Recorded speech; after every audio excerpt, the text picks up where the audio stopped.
दीपावली के अगले दिन गोवर्धन पूजा की जाती है। लोग इसे अन्नकूट के नाम से भी जानते हैं।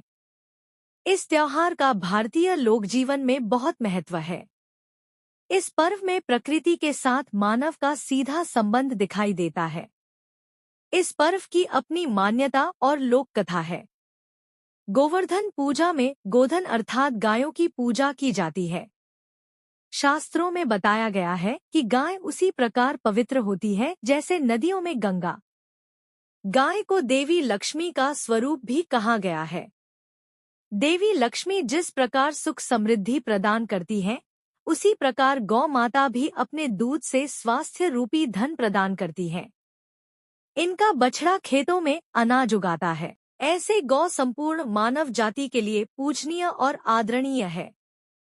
गौ के प्रति श्रद्धा प्रकट करने के लिए ही कार्तिक शुक्ल पक्ष प्रतिपदा के दिन गोवर्धन की पूजा की जाती है और इसके प्रतीक के रूप में गाय की।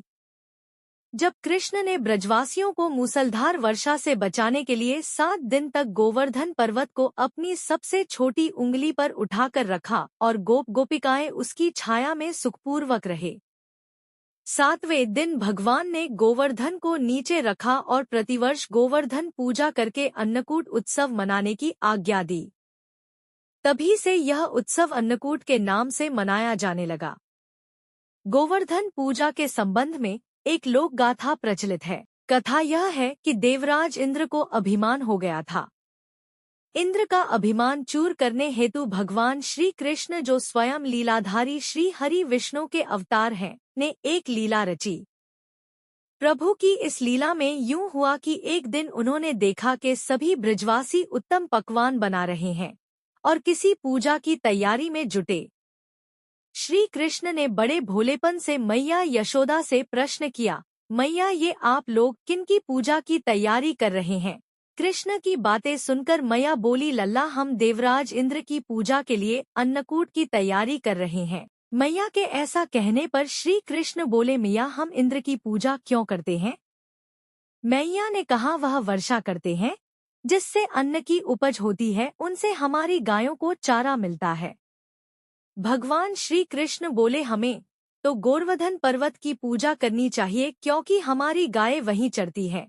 इस दृष्टि से गोवर्धन पर्वत ही पूजनीय है और इंद्र तो कभी दर्शन भी नहीं देते व पूजा न करने पर क्रोधित भी होते हैं।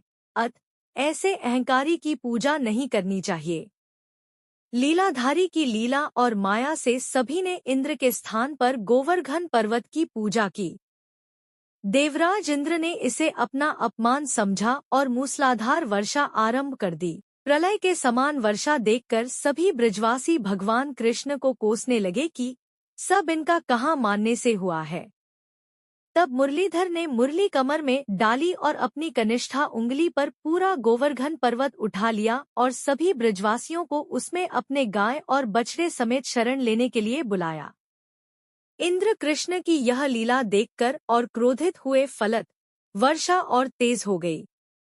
इंद्र का मान मर्दन के लिए तब श्री कृष्ण ने सुदर्शन चक्र से कहा कि आप पर्वत के ऊपर रहकर वर्षा की गति को नियंत्रित करें, और शेषनाग से कहा, आप मेढ़ बनाकर पानी को पर्वत की ओर आने से रोकें।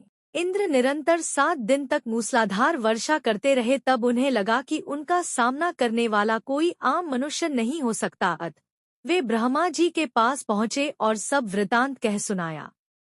ब्रह्मा जी ने इंद्र से कहा कि आप जिस कृष्ण की बात कर रहे हैं, वह भगवान विष्णु के साक्षात अंश है और पूर्ण पुरुषोत्तम नारायण है। ब्रह्मा जी के मुख से यह सुनकर इंद्र अत्यंत लज्जित हुए और श्री कृष्ण से कहा कि प्रभु, मैं आपको पहचान न सका, इसलिए अहंकारवश भूल कर बैठा। आप दयालु हैं और कृपालु भी, इसलिए मेरी भूल क्षमा करें। इसके पश्चात देवराज इंद्र ने मुरलीधर की पूजा कर उन्हें भोग लगाया। इस पौराणिक घटना के बाद से ही गोवर्धन पूजा की जाने लगी। ब्रजवासी इस दिन गोवर्धन पर्वत की पूजा करते हैं। गाय बैल को इस दिन स्नान कराकर उन्हें रंग लगाया जाता है व उनके गले में नई रस्सी डाली जाती है। गाय और बैलों को गुड़ और चावल मिलाकर खिलाया जाता है। इस दिन प्रातः काल शरीर पर तेल मलकर स्नान करने का प्राचीन परंपरा है। इस दिन आप सवेरे समय पर उठकर पूजन सामग्री के साथ में आप पूजा स्थल पर बैठ जाइए और अपने कुलदेवी का ध्यान करिए। पूजा के लिए गाय के गोबर से गोवर्धन पर्वत पूरी श्रद्धा भाव से बनाएं।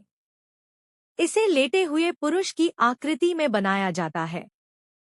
प्रतीक रूप से गोवर्धन रूप में आप बनाकर फूल, पत्ती, टहनियों एवं गाय की आकृतियों से सजाया जाता है। गोवर्धन की आकृति बनाकर उनके मध्य में भगवान श्री कृष्ण की मूर्ति रखी जाती है। नाभि के स्थान पर एक कटोरी जितना गड्ढा बना लिया जाता है और वहां एक कटोरी व मिट्टी का दीपक रखा जाता है। फिर इसमें दूध, दही, गंगाजल, मधु और बतासे इत्यादि डालकर पूजा की जाती है और फिर इसे प्रसाद के रूप में बांटा जाता है।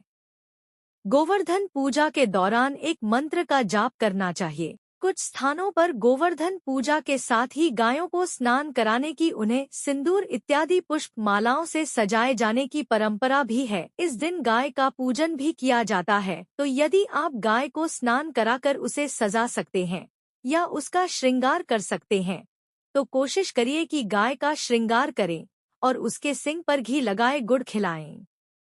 गाय की पूजा के बाद में एक मंत्र का उच्चारण किया जाता है जिससे लक्ष्मी जी प्रसन्न होती हैं और आपके घर में कभी धन की कमी नहीं रहती है। फल, मिठाई इत्यादि आप पूजा के दौरान गोवर्धन में अर्पित करिए। गन्ना चढ़ाई है और एक कटोरी दही नाभि स्थान में डालकर झरनी में से छिड़कते हैं।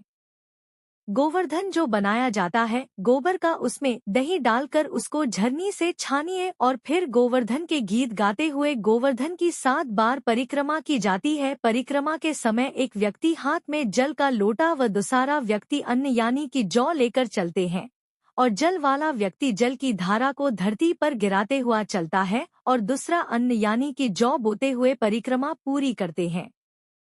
दोस्तों, ये जानकारी आप लोगों को किसी लगी कमेंट बॉक्स में जरूर बताएं।